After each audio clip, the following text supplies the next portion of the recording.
श्री सद्गुरु महाराज की जय।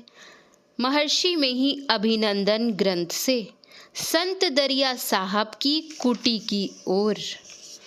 इनमें धन का अभिमान नहीं था और वृद्ध होते हुए भी अपने हाथ से आतिथ्य सत्कार करने की पवित्र भावना थी। भोजनोपरांत आप दोनों अधिक देर तक वार्तालाप करते रहे। भद्र पुरुष ने कहा, आप घबराइए नहीं, मैं आपको सीधा रास्ता बता दूंगा। जिस होकर आप बिना किसी से पूछे स्थान पर पहुंच जाइएगा। फिर आप लोग सो गए। ब्रह्म मुहूर्त में आप वृद्ध भद्र पुरुष से पहले ही उठकर शौचादि कर्म से निवृत्त हो मुख ढाक ध्यानाभ्यास करने लगे।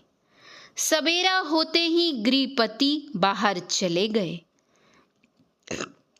जब आप अभ्यास करके उठे तब कर्मचारियों से उनके विषय में पूछा, वे कहाँ गए हैं और कब तक लौटेंगे।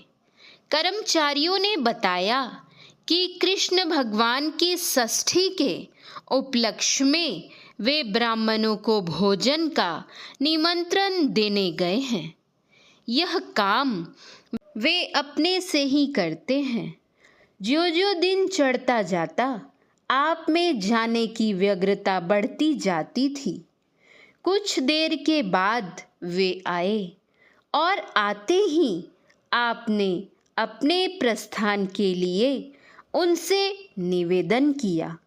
वे बोले, इतनी हड़बड़ी क्या है? स्थान यहाँ से निकट ही है। आप स्नान भोजन कर लें, तब मैं स्वयं जाकर सीधा रास्ता बता आऊँगा। दोनों ने स्नान किया और भगवान के भोग लगने पर आपको खिलाकर उन्होंने स्वयं भी प्रसाद पाया। अधिक वृद्ध होने के कारण वे बिना लाठी के चल ही नहीं सकते थे। अतः वे लाठी के सहारे आपको मार्ग बताने के लिए चल पड़े।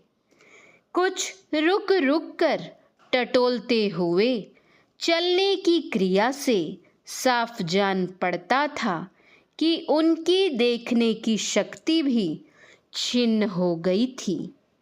भद्र वृद्ध मार्गदर्शक बनकर आपके आगे आगे चलने लगे। एक बगीचे की जमीन पानी से सराबोर थी और उसी होकर चलना था। टटोल टटोल कर बगीचे के टीले एवं वृक्ष की जड़ पर संभल कर पैर रखना होता था। वृद्धावस्था के कारण उनका हाथ भी कांपता था। अतः बड़ी कठिनाई से लाठी के सहारे वे बगीचा पार कर सके। बगीचा पार करने के बाद एक बड़े मैदान में पहुंचकर वृद्ध देव रुक गए और आपको आगे दूर में ताड़ के कई वृक्ष दिखलाते हुए बोले, वही धरकंदा का स्थान है। ताड़ वृक्ष वही है। स्थान भी यहाँ से साफ दिखाई पड़ रहा है। आप यहाँ से उसे देखते हुए सीधे इस पथ से चले जाइए। इसके बाद वे कुछ पैसे आपको देने लगे, जिसे लेने से आपने इनकार कर दिया। तब वे बोले, ये पैसे मैं आपको नहीं दे रहा हूँ। इस पैसे से प्रसाद खरीदकर आप मेरी ओर से स्थान पर प्रसाद चढ़ा दीजिएगा।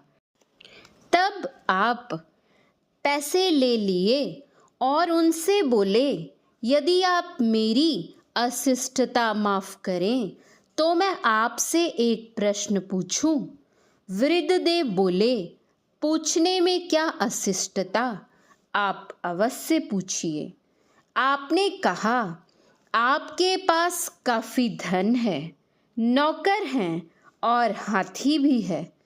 आप चाहते तो किसी नौकर के द्वारा या हाथी पर चढ़ चढ़ाकर मुझे इस मैदान में लाकर रास्ता बता दे सकते थे, पर वैसा नहीं करके आप इस दुर्बल वृद्ध शरीर से कष्ट उठाकर मुझे मार्ग बताने क्यों आए? वृद्ध सदात्मा ने उत्तर दिया, मरने पर यह शरीर ना तो मेरे साथ जाएगा और ना इसका संसार के किसी शुभ कार्य में उपयोग ही होगा। फिर इसको बचाकर जीते जी मुर्दा बनाकर रखने से क्या फायदा होगा? अतः जितना ही इससे शुभ मंगल और भलाई का काम लिया जा सके उतना ही उत्तम है। इस शरीर से यदि साधु संतों की सेवा नहीं करूँगा तो इसे रखकर ही क्या होगा? यही विचार कर मैं इसे धर्म और कल्याण के कामों में लगाया करता हूँ। वृद्ध देवता मनुष्य शरीर का सदुपयोग करने की बात कहकर वापस लौटे और आप खींचे हुए से धरकंधा पहुँच गए। वहाँ 10-12 साधु रहते थे, जिनमें एक वृद्ध थे। आपकी सारी बातें सुनने के बाद वे बोले, हो ईता मतिहीन के नुकाम्बा, तोहरा पास में जल पात्रो नैखे, आसनो नैखे। इतना कहकर उन्होंने एक मिट्टी का जल पात्र लाकर आपको दे दिया। उन साधुओं से आपको पता लगा कि इस स्थान के महंत नासरीगंज चले गए हैं। आप 11 दिन तक वहाँ रहे। यहाँ हुड़ हुड़ का साग तथा उबालकर सुखाए गए आलू की तरकारी बनती थी, जिसका विचित्र स्वाद था।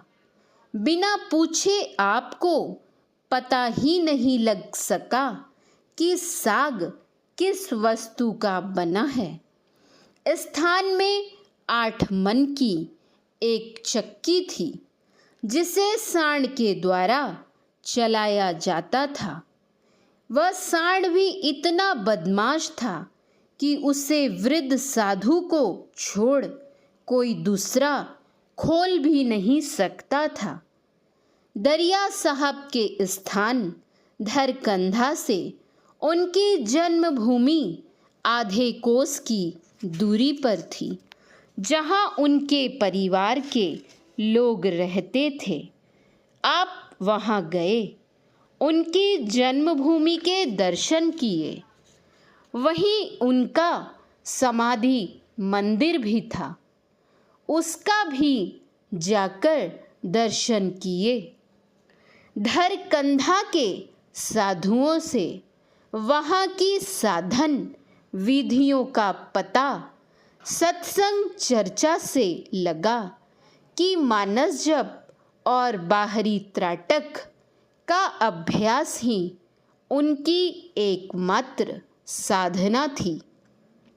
सूरत शब्द योग के विषय में किसी ने कोई चर्चा नहीं की।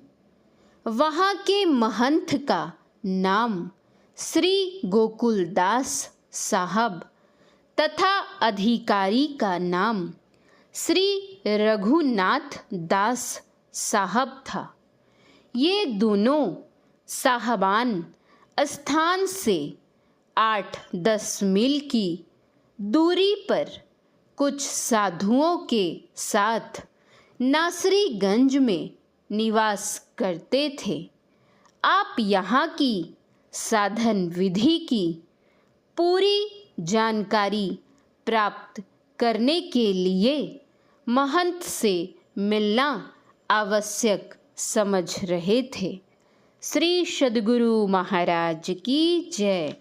श्री सद्गुरु महाराज की जय। श्री सद्गुरु महाराज की जय।